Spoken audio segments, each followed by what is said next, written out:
This is Constructive Voices. Good morning or good afternoon, depending on where you are.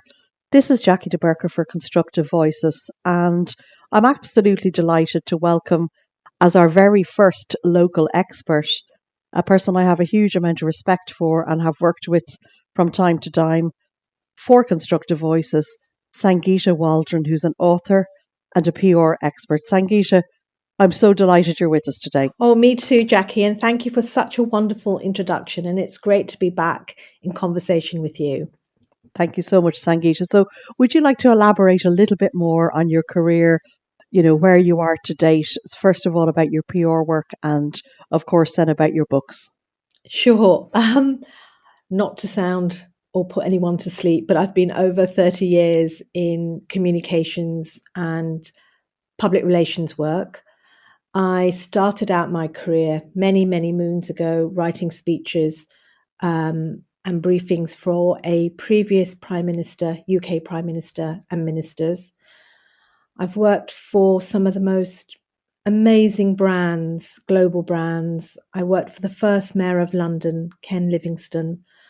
And in 2009, I set up my own PR agency, Serendipity PR and Media. Serendipity is something I strongly believe in. And in 2009, when I set up the agency, the world was going through a global recession. And I thought, if I can survive this, then I can survive anything. And fast forward 2024, I'm still here and I'm thriving. And during that time, since 2009, I've written 3 books. My first book was on PR, public relations, and is called the PR Knowledge Book. And that's a book that went to universities around the world, and it's still doing well.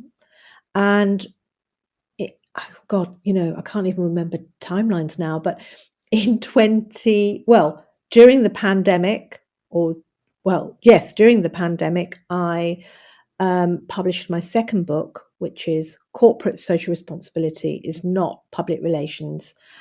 And that's a book all about greenwashing. And that book was so timely and relevant and is still relevant in today's conversations about what companies are doing and how companies are behaving. And that book was shortlisted for the Business Book Awards in 2022. And now in 2025, I will be publishing my third book on the 30th of January. And that book is a continuation of the conversation I had in my second book. And this one is looking at the climate crisis. And the book is called What Will Your Legacy Be? Global Conversations with Changemakers. And I've interviewed 36 thought leaders, business leaders, community leaders from around the world. I have Julian Lennon in the book. I have a NASA scientist, a researcher who's looking into humpback whales. So the book has got different themes, and importantly, there's a takeaway for the reader at the end of every chapter to hopefully create a more of a pro-planet habit and mindset. So that's me in a nutshell, Jackie. That's fantastic. I mean, really, obviously, over the few years you and I have known each other, that was by serendipity via what used to be called Twitter and is now obviously called X these days. And we won't get into a discussion about that platform. However, it was a great place to meet some people. Yourself, Henry McDonald, and Steve Randall were all serendipitous meetings via Twitter. So one of the things that I'm a massive believer in, regardless of whether people are, very focused on trying to help with climate change and biodiversity or not, is that the place that we find ourselves in or the place that we choose to be in can often be either supportive or not supportive towards how we thrive within our professional and personal lives. Now, I feel, Sangeeta, your ability to thrive isn't only because of the place, but I imagine perhaps the place you live in, which is in North London, and it's a place I've never visited in, but I imagine that is supportive to you. What are your own feelings about Enfield? Oh, 100%, Jackie. I mean, I'll start by saying, I was born in London. I was born when Bow bells were chiming, making me a true Cockney. And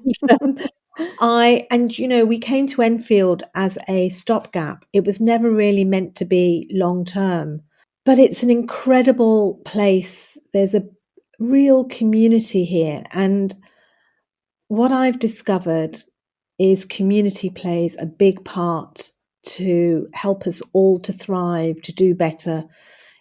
There's that saying, it takes a village to raise a child. I really believe it takes a community to do that and to do more. And we also have to be part of that community.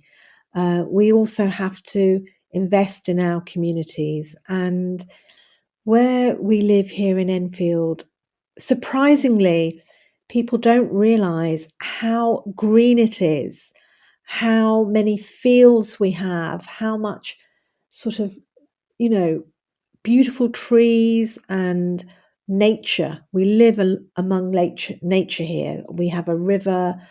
We have a place called Forty Hall, which has got amazing grounds. It's got its own vineyard. It's got its Forty Hall farm.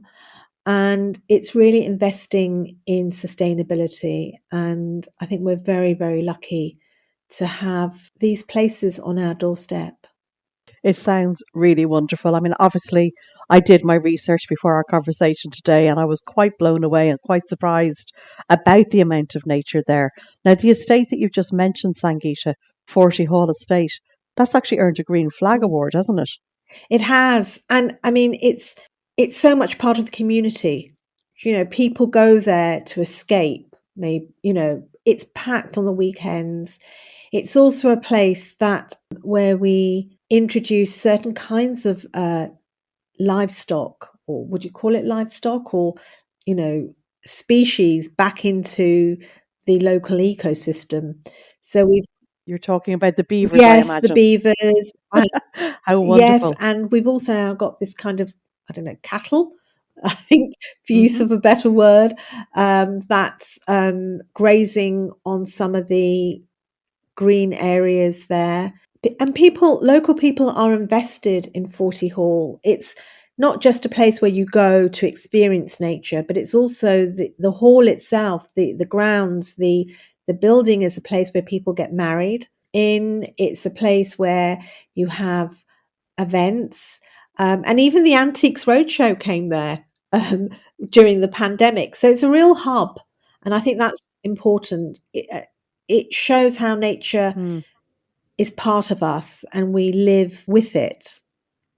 It sounds amazing. Now, going back to what you were saying, should we call them livestock or not?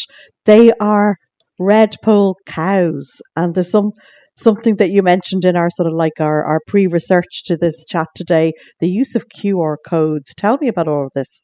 Yeah, so it's really ingenious. And again, it's using modern day technology with nature. And you can download a QR code to tell you where the cattle are grazing, so you can avoid them. And that's particularly important during their breeding season, because you don't want to disturb them. It's also important if you're there and you're walking your dog, because you don't want your dogs to go off and chase them. So that QR code has lots of benefits in different ways, but more importantly, it's just to help locals live side by side with the livestock there, which are roaming freely. They're not in pens or, stables or anything like that. Just as they should be, obviously, before we started to decide what we would do with them. Absolutely. And there's also this big movement, and I've seen more of these conversations becoming mainstream about rewilding, which is allowing livestock to be free, to graze where they want. And we learn to live with them. And that's how it used to be years and years ago. And when you do that, you are actually, the ecosystem becomes far more productive. And these species know how to keep things in balance. They keep the weeds in check, they keep the pollinators alive, and you don't need all the nasty chemical fertilizers because they're doing their job when you're working with nature. Absolutely. I mean, I can tell you from our little pony that I take for walks around the land, he knows exactly what to eat. He's not, he's not in any way confused by nature. He's absolutely in tune with what's there. And I also find the mention of beavers, because we had, as part of the training course, Sangeeta, we had a module with Spain's Hall Estate, Mm. and they're based in Essex, and they also reintroduced beavers into the habitat there. Is fascinating. I mean, it just shows you, Jackie, with beavers, they are natural. They naturally help against flooding, with what they do and their behavior and how they live.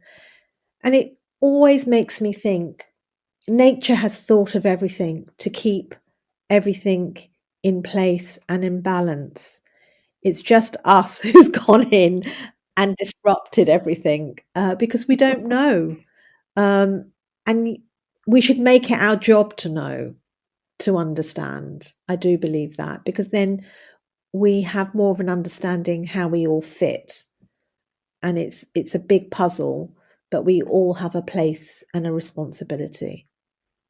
Yes, I mean, that I entirely agree with that, but unfortunately, so many people don't. And the human ego is such a dangerous thing that we could have probably like at least a few hours discussion just about that in itself. But going back to Forty Hall, the way it's been managed, the way it's so much part of the community, that sounds really wonderful. Do you find, like, when you meet people that you know locally, that you strike up conversations about what's happening there? Have you met new people through it? Yes, I mean, there's so much going on, and they do lots of festivals, music festivals, and everyone knows Forty Hall. It's a destination at some point in a season. So whether it's winter, you might go up there for craft fairs or learning craft making. If it's Halloween, you'll go up there for the Halloween, that the storytelling they do. They do so many things to cater for different age groups, communities. So it's a real place in the community, and people love it. And people just go up there. Even now in this weather, you'll find people walking, running around. It's got a huge lake there filled with ducks and geese. It's got a beautiful garden. I could go on, but everyone knows, and people connect there. People will go for the music festivals to connect, not just with their love of nature, but for their love of music. It sounds absolutely amazing. And what occurs to me, Sangeeta, is apart from what we've discussed about the nature aspect of it, the likes of the music and the storytelling, that's what, going back not that long ago, that was how we used to socialize as well, It Yeah. wasn't with screens all the time. It's not long ago, it's not that long ago really, when we didn't have screens, and we would have gone and had storytelling and music as much more regular occurrences. Yeah, and that's when we were leading our best lives. Definitely. Definitely. So, listen, Enfield sounds amazing. Are there any other places in Enfield? I mean, obviously, with so much nature, it sounds like a wonderful, wonderful place. And obviously, bringing in the community to Forty Hall, this sounds like a great example to other areas. Are there any other highlights of Enfield that you would like to talk about? Yes, there's something called the Living Room Library in the east of the borough, in a place called Edmonton. And Edmonton is, I would say, a more vulnerable part of the borough. It's a deprived area. It's got its challenges. But what is amazing about this library, the Living Room Library, is that it is like a living room, and it's a great representation of how community life is set in a very urban setting, which is the high street. And they've used sustainable thinking in restructuring this space, because it used to be two old garages, and they've repurposed, reconstructed that space into this marvelous library that's very contemporary but yet sustainable. And what I love about it is that it's got huge windows which act like shop windows, so you can see what's going on inside, and it draws people passing by inside. And I just discovered this amazing place about a week ago, and I went to go and visit a local group there who are the living room knitters. And it's a community of knitters of different, I mean, you've got half the world in that knitting club.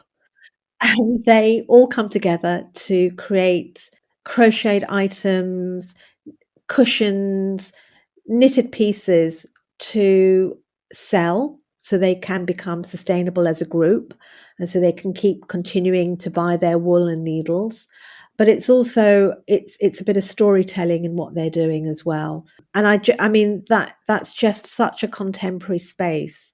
And I met an organization that is based there, which is a neighborhood organization who support these knitters, and the group is called React. And the woman who is one of the co-directors of React, she said to me, this is like a mini South Bank. And I thought she's absolutely right, because these windows showcase the best of that area.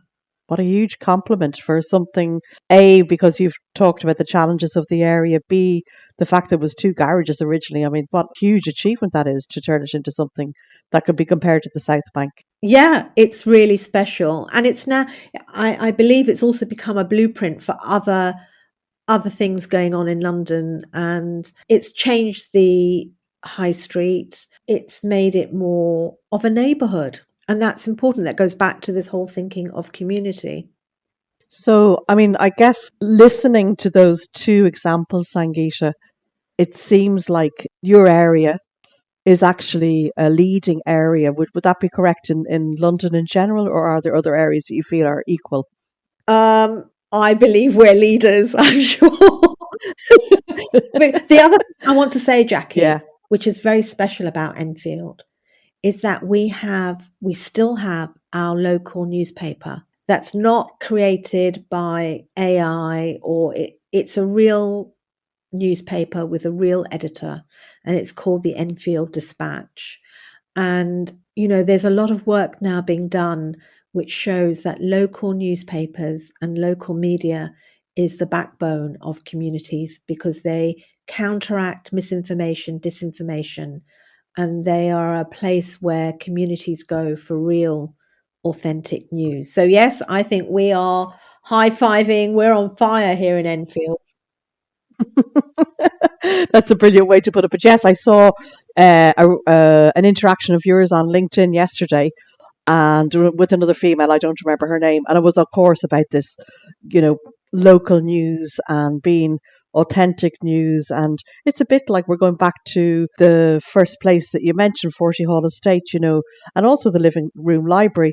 It's a bit like bringing back things that we used to do a lot more of, let's say, like 100 years ago or so, and bringing them back into being again. And the, you know, the local newspaper was integral always to people of my age group.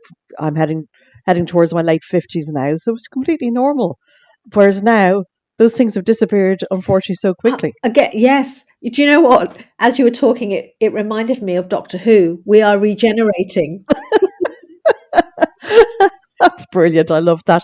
So that's probably a great way just to leave our little bit of local living sort of oral history that you and I are creating.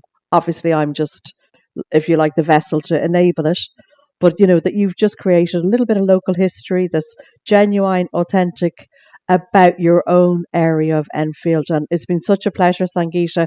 I'm delighted to have you as the first local expert for Constructive Voices. Thank you, Jackie. I've loved talking about Enfield and love sharing all the joys that we have here. Thank you so much, Sangeeta. Thank you. This is Constructive Voices.